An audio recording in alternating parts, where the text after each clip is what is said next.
I think this is an important conversation because there's a lot of like mothers that don't, it's just like, it's confusing out there. Mm-hmm. So I'm curious, from like, your perspective, like, what was it like when Lisa was diagnosed? I think everyone's shocked. Yeah. I don't think it matters what age they are. But for her, she was diabetic, buddy, as a young child in school, kindergarten, first and second grade. So for her, it was kind of a, oh, now I got to carry the bag. And it wasn't really a dramatic thing for her. It was, okay, teach me what I need to know so I can go home for Thanksgiving. Yeah, exactly. She's very resilient. She was diagnosed the day before Thanksgiving. We were home for Thanksgiving dinner. And how did you find Mastering Diabetes? It's actually a book that it was given to us literally probably in the second month after she was diagnosed. But in reading through it, it was such a dramatic shift that at 16, I was like, and I at that time wasn't even, I just had no knowledge as to what we were really up against, what could really happen. But the longer we went in it, and the more things that didn't seem to be working, like everyone said, it would just be so smooth. And it's like, okay, this isn't textbook. And we literally went through, we probably had cleaned our diet outside of not having the meat and the dairy, but we had cleaned the sugars, we had cleaned the grains, we had done all kinds of things. You told me you did like the Healthy Utah thing. It's like, Yes. that's good because it's like, it's one step at a It time. was. It was a progression, and it really did. It boiled down to, well, it still didn't quite put us in a place to have things resolving that she needed resolved, and, you know, put her in a place where she felt more in control. Right. So that's when I pulled the book back out and I said, it's the only thing we haven't gone all in, you know? And so that's really, it was a progression to get here. And even when we started we changed doctors, and with the new doctor, he's a proponent of eating this way, and he does it himself. He's a type 1. And he gave her a challenge. He said, give me 2 weeks and then let's chat.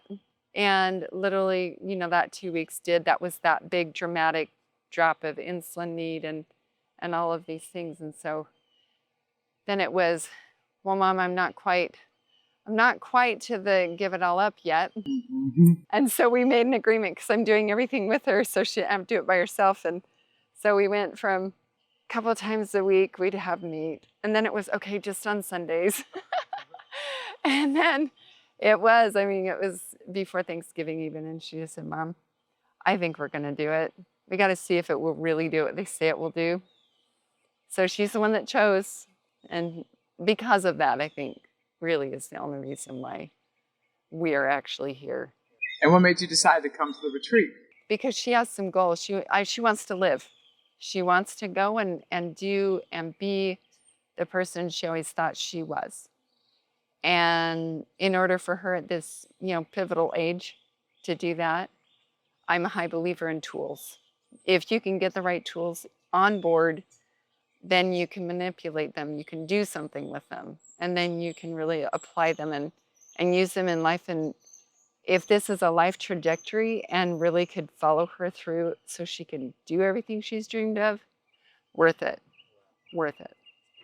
What's been your experience at the retreat? Like, how's it gone? It's been really good.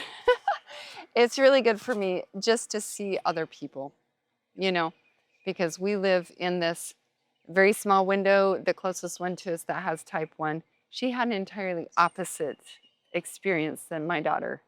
And everything in her life went absolutely positive, like they told us it would for Alisa. And everything's great for her, while Alisa's just progressively not, so much worse than where she was. She started great, and then things went downhill. So she's the only one we had exposure to. But coming here and seeing people now that have lived with it for so long, you know, all of you coaches and it's not hindering your life. it's something that you all have incorporated. And I really love the whole idea of, make it a game, make it something positive, because there has been a lot of stress. I mean, we have a plaque on our table that I picked up just recently that says, the tools you use to survive are not the same to thrive. Get rid of survival mode. And so literally that's what we're all trying to do. We're trying to get to a place where we all do well with what she's dealing with and incorporate it into now, the family life and the grandkids coming and all of those things. So, It's a team effort. right? It's got to be. 100%. Okay, and what's your experience been with the coaches here? Fabulous. I have appreciated all of it. Wendy, wow, I so appreciated that, because it's obvious she's worked with other parents. I came as a scared parent. There have been more nights of tears for this mom, especially because Alisa's next step is away from home, and it's coming right up. But really, to be able to just talk through some of the, oh my gosh, that scares me to death. So what do we do to make sure she's safe? And, so talking me off my ledge. And then just to listen to the other coaches and the way they approach, their highs, their lows, their, things don't go the way, they're switch it out. And we watched Wendy get a new, pod, and that's something we have batted that around. But to actually be here, I mean, it's been really good for me, because it gives me a little bit of, okay, just calm down. And we're going to be okay. She can be okay. And I've always known she could, but just this step of where she's going and just some of the rules that, I'm supposed to be a good parent and let her go. And so that's a little bit, woo, all right. So that, because we've been the only network for her. There hasn't been a group like this or others that she could really connect with. So, but I've appreciated every coach that has stepped in and said anything to her, because I think it's only helped. Love that. Okay. What about your experience with the lectures? Oh, fabulous. In fact, that was my suggestion, was take all the lectures, all of the slides, and put them in our books so we can take them home, because that's something I want to take home and share with my husband. Because there are things that are applicable to our longevity that we surely need to apply, that we don't. But to have all of that, all of the different information backed up with studies and the references, because my husband loves references. He's an engineer. It's like, show me the proof. And so if I had access to all that, I could say, okay, honey, let's just go through everything that we've learned, We'll definitely be able to get you the slides, for sure. What would you say to people that are thinking, should I come? Should I not come? What would you say to somebody who's thinking about coming to the retreat? If you have a way to do it, I would say try it. Immersion is always the best. You can't beat immersion with trying to go it alone. And I mean, even if you have a coach, it's still not the same. Jacinda has been awesome, but it is once a week. It's not an everyday check-in, where this experience has allowed the 10,000 questions that you have after you hung up that phone to be able to say, hey, wait, what about this? Hey, wait, this isn't going how I thought it was. So yeah, if you have a way to come, I'm a full proponent of just put your hands in it, get yourself in it, and test it for yourself, because that's the only way you'll ever know. And that real time, we love it. As coaches, it's hard to replicate a real time digitally. That's these things. I don't know if we have to be on FaceTime all day. But it's it's so important. There's so much learning, and once you learn it, you kind of, okay, I got it. Boom. Now I'm gonna take that with me. Exactly. Yeah. Is there anything else you want to share? The floor is yours. Anything you want to say to other mothers or the people who are worried about this diet or giving up the food? Anything you want to share? If you're a mom and you are not experiencing, hey, just count and dose, and it's going really well and it's really not going well, if that's your place, I guess the only thing I would say is don't give up trying to find answers.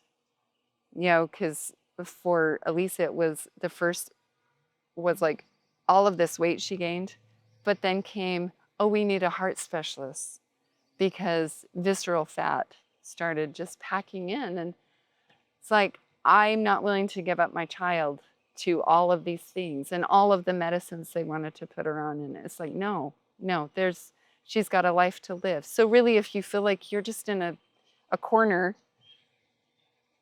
just keep doing your homework and, really research this out if you have to, but don't give your child up to whatever results might happen, because it doesn't have to be that way. You can find answers. I love it. I love how you've raised a daughter who, she said, yeah, I'm here to, learn the tools. Yeah. That's such a beautiful way. You said, your dad, my dad was I'm a big fan of, learning and immersion, and just come to learn. And, that's just such a beautiful way to look at life. Just come and learn. Take what works, take what doesn't work, but just, be open to learning. It's beautiful. You got to. And in this particular field, I think one of the biggest things I came away from is this is a lifelong learning, because everything in your life will change, because metabolically and everything else, you're changing all the time. And if these tools really can bring in just how to adjust with it, it's priceless. I thought of one more question. What was your experience with the food? Did you like the food? Oh, yeah. I love fresh food. I have a big garden. And I absolutely love fruit. So permission to eat fruit is just that's my gig. I love it. Take me to the fruit. It's beautiful. Okay. Thank you so much for sharing. And thank you for coming. Well, thanks for providing an opportunity. Absolutely. And we're going to see ongoing success here. I think so. Yeah. Big improvements, and then we're going to keep them going. Right. If you want results like this, the day before you came here, you took 20 units of Lantus on Wednesday. Yes. Wednesday night. Thursday night at the retreat, you decided not to take the 20 units of Lantus. Correct. And what's your fasting this morning? 138. 138? And it was 180 with the Lantus the day before I came. So you're becoming more insulin sensitive. Yes. It's amazing. This is fantastic. It is fantastic. Just one evening. I'd love to invite you to join us at our next in-person retreat. What you just heard isn't rare. It's what happens when you get away for 5 days and go all in with people who've actually built the Mastering Diabetes method, face to face. It's full immersion, 2 workouts a day, 2 lectures a day, every meal made for you, low fat, plant-based, and built to lower your blood sugar in real time. You'll have a one-to-one in-person coach checking your glucose and your progress multiple times a day, so you're never guessing whether it's working. You'll feel it working, just like you just heard. And here's what really makes it different. You're surrounded by people who are walking the exact same path. Type 2, pre-diabetes, type 1, and type 1.5. People who understand what it's like to stare at your blood sugar and feel like your body is working against you. By day 2, you're not just improving your labs, you're building a community that gets it. One that's still going to be there texting you and checking in long after you fly home. And the results speak for themselves. 100% of attendees see a real drop in blood glucose during the retreat. Insulin users cut their usage by an average of 35% in the following weeks. Spots are extremely limited, so if you're ready to get results like the ones you just heard, comment the word retreat below and we'll send you all the details on our next one. Until next time, keep those carbs high and that A1C low.